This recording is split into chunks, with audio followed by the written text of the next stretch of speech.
Bonjour et bienvenue dans votre cours de Kidis. J'espère que vous allez bien. Alors, après avoir téléchargé et affiché vos données globales de la Terre sur Kidis, il est temps de pouvoir définir les styles.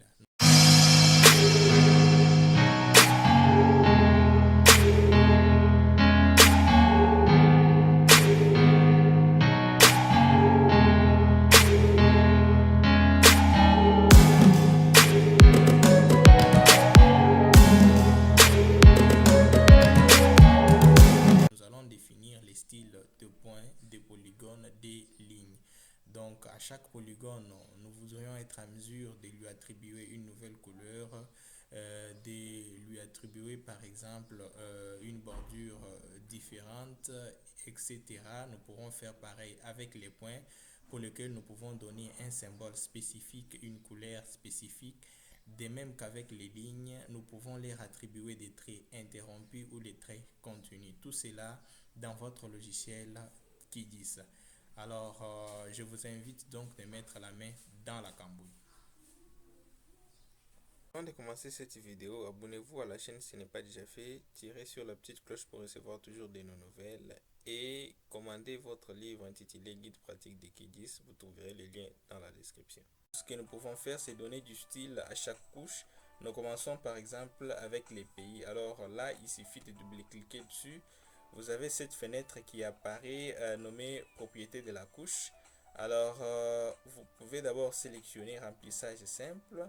Et là, vous avez à votre gauche un tas de boutons qui vous permettent en fait de faire vos manipulations. Alors,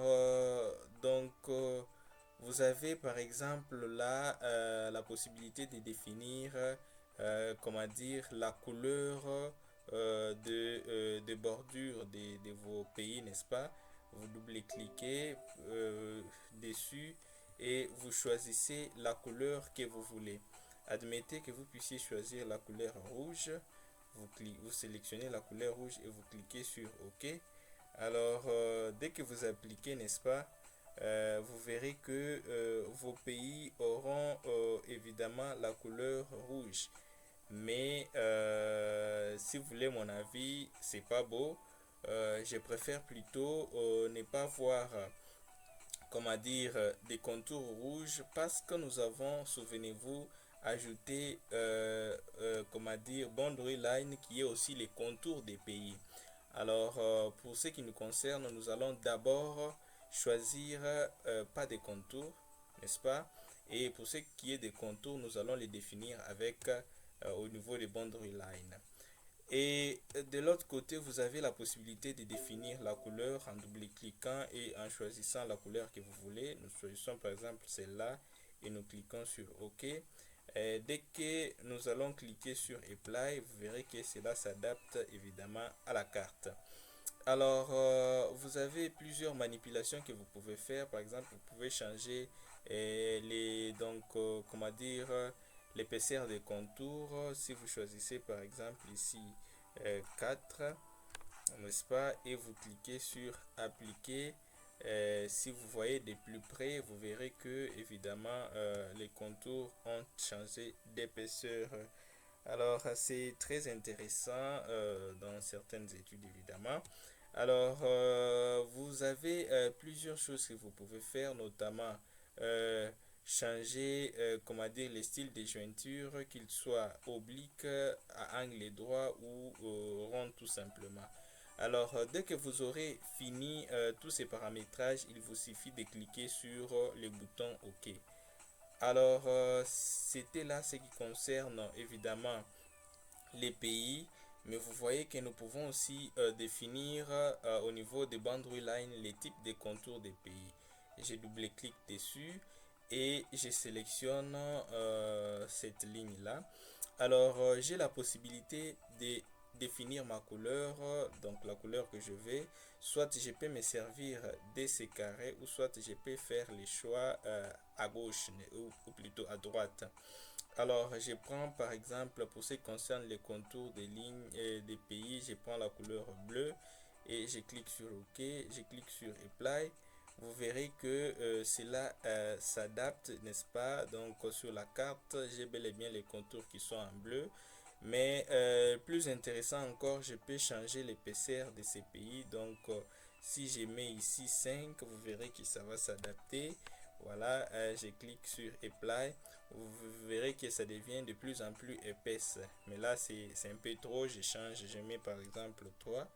Alors, donc 3. Alors, je clique sur Apply et cela va changer. Donc, c'était là le style de la carte, mais vous avez plusieurs options comme d'habitude.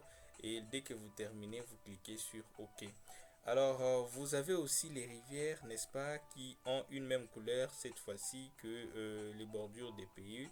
Nous voudrions évidemment changer cela. Il suffit de double-cliquer sur la couche de rivière, de sélectionner la ligne et de lui donner une couleur, pourquoi pas la couleur jaune, n'est-ce pas? Alors, je vais prendre jaune qui soit un peu plus pointu et tout ce que vous faites, vous le verrez ici, n'est-ce pas, sur la couche actuelle. Alors, dès que ça vous plaît, vous avez aussi la possibilité de changer les proportions ici, mais pour ce qui me concerne, je m'en contente, je clique sur OK, je clique sur Reply, échec et mat, vous verrez que cela s'adapte sur la carte et si cela vous convient mieux, vous cliquez sur OK. Alors, vous avez aussi Lake Polygon qui sont de lacs, n'est-ce pas? Alors, vous pouvez décider de donner aussi une couleur ou un style bien approprié au lac. Je double-clique par exemple et je sélectionne cette fois-ci les lacs. Ce sont évidemment, comment dire, des polygones. Je vais lui donner par exemple la couleur verte. Je sélectionne la couleur verte. Je veux que ce soit verte un peu foncé. Voilà, je clique sur OK. Et pour les lacs, je ne veux pas avoir des contours, n'est-ce pas? J'enlève les contours, je dis pas des lignes et je clique sur OK. Vous verrez que cela s'adapte. Donc vous avez par exemple au niveau de la RDC des lacs qui sont là. Alors j'aimerais ajouter une autre couche, la couche population, parce que jusque là, nous avons modifié les styles des polygones, nous avons modifié les styles des lignes, mais qu'en est-il des styles des points? Donc pour cela, nous devons d'abord afficher une couche de points. Donc la population se représente évidemment par les points. Voilà pourquoi nous allons afficher la population. Et je vais essayer un peu de zoomer pour que nos modifications soient bel et bien là.